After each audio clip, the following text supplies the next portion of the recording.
Kung nasa perimenopausal stage ka o papunta ka pa lang doon, kailangan mong malaman to.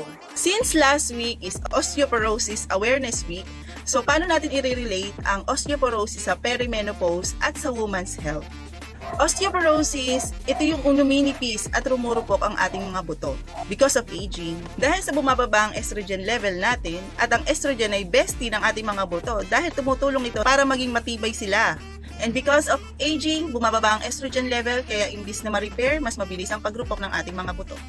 And because of that, 10% bone mass ang nawawala sa atin. Grabe, no? Humihina na rin yung absorption niya sa vitamin D at calcium. And because of the fluctuating emotions, marami tayong nararamdaman na tinatamad tayo at dahil doon, bumibigat ang ating weight at nagiging cause siya ng additional pressure sa ating buto. So what to do? Magstay active, umiwas sa mga bisyo, matulog ng maaga, at kumain ng mga pagkain na rich in calcium.